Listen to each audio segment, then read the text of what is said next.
I've gotten your test results back. Your cholesterol is 2 times the normal range.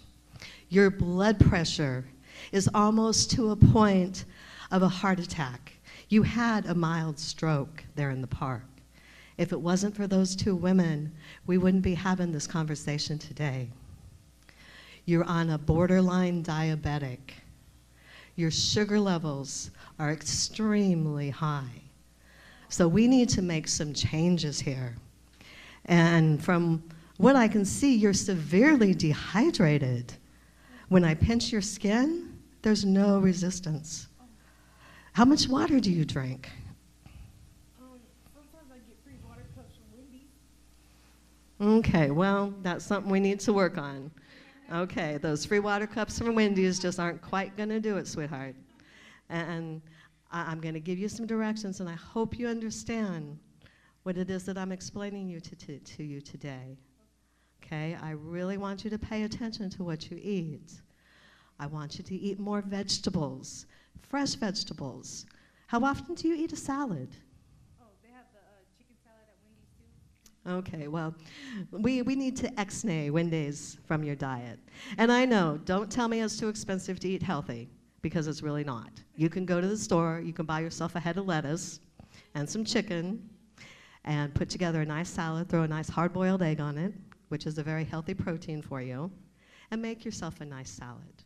So I'm going to send you home today, and I'm going to send you home with some notes that I want you to take with you and to go over, because you're too young to end up in my emergency room with a heart attack or a stroke. Okay? Do you understand what we've talked about today? Yeah. Okay.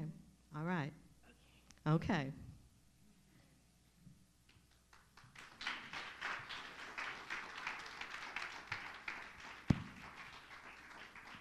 Okay, so now that takes us into basically our health and wellness portion for the day.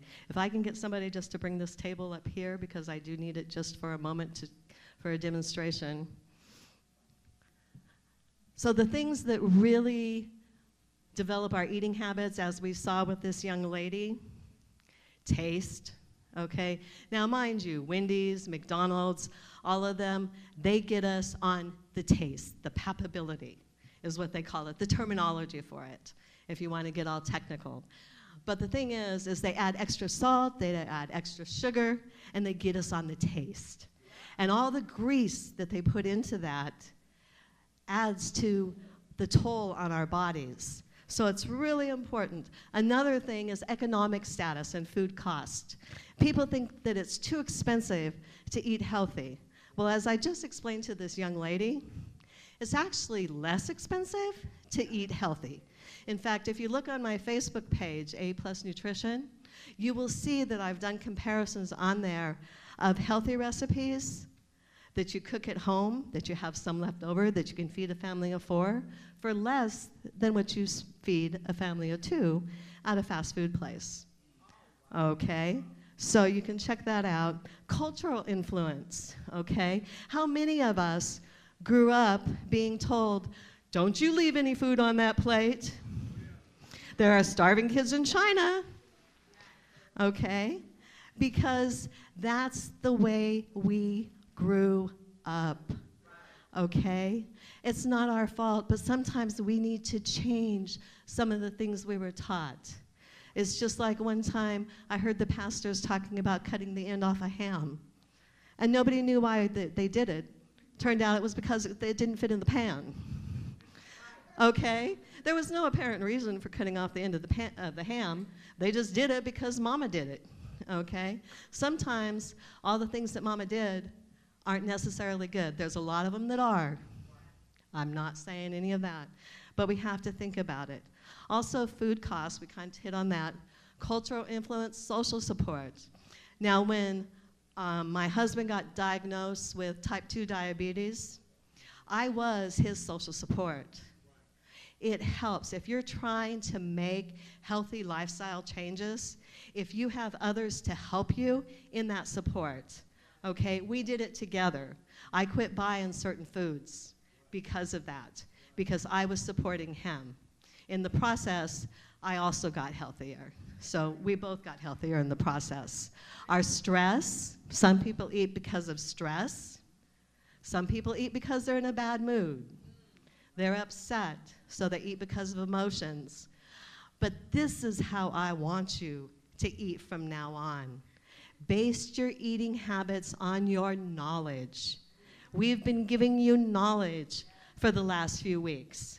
So take the knowledge we're giving you and put it to use. So we're going to move on to healthy eating, My Plate. If you look at this next slide, you'll see that we want to eat a variety of food. And you just start with small changes. You don't have to start with anything big. Like I said before, start with something small. Start with little stuff. Eat a variety of nutrient-dense foods. Get your grilled chicken, spinach, eggs. Change from white rice to brown rice. That's a real easy switch. From whole milk to low-fat milk. Add avocado to your diet if you like avocado. That's a healthy fat. It's very good for you. Make sure your plate is half vegetables and fruits. Whole fruits are best, at least 80% raw. You want to include raw vegetables in it. 1/4 grains. Make sure those are whole grains as well. And 1/4 protein. Those are your lean proteins, your things like seafood, your lean meats, your poultry, eggs, beans. Beans are a very good source of protein, and they're very good for you in a lot of other ways.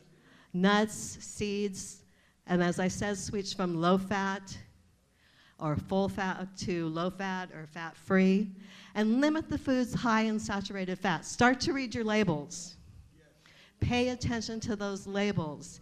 Anything that ends in OSE is a sugar. OSE, when you look at your labels, if it ends in OSE, that is sugar. It's just another form. Pay attention especially for the high fructose corn syrup. That stuff will throw you into type 2 diabetes faster than almost anything else. And it's in your ketchup, it's in your salad dressing, it's in your bread. So you really need to pay attention to your labels. That's why we're giving you this knowledge here today. I want to hit one more before I go, at least, and that's the portion size. Portion distortion, we call this.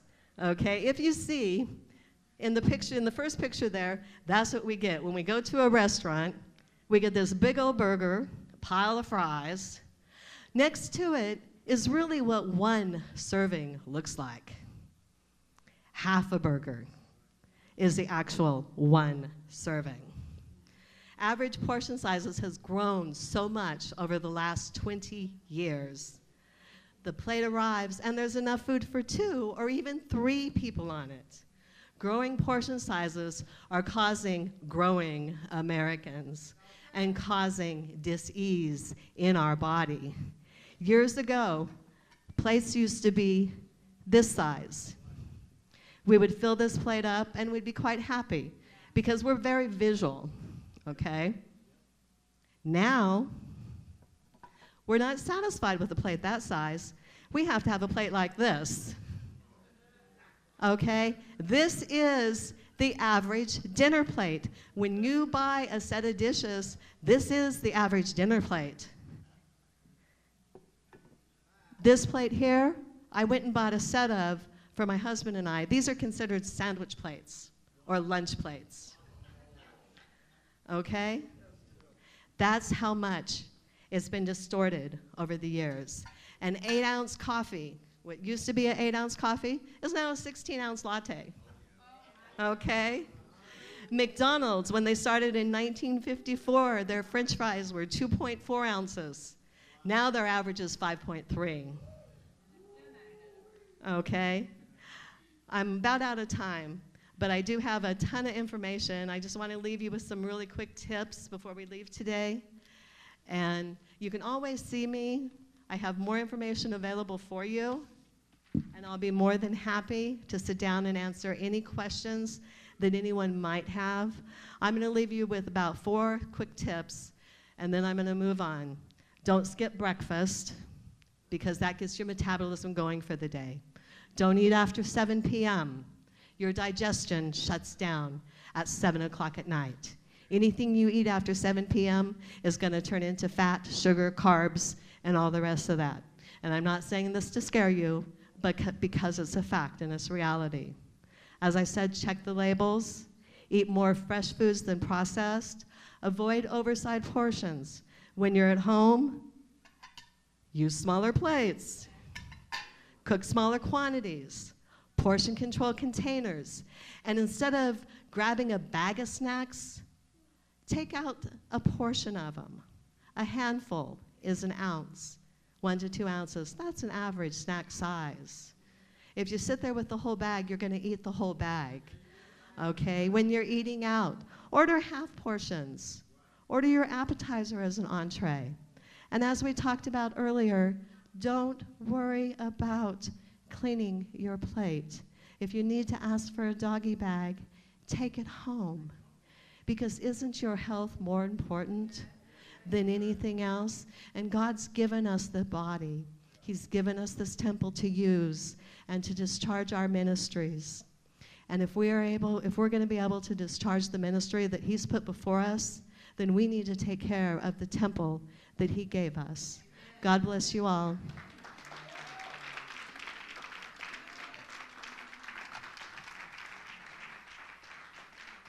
Amen. Stand to your feet, please.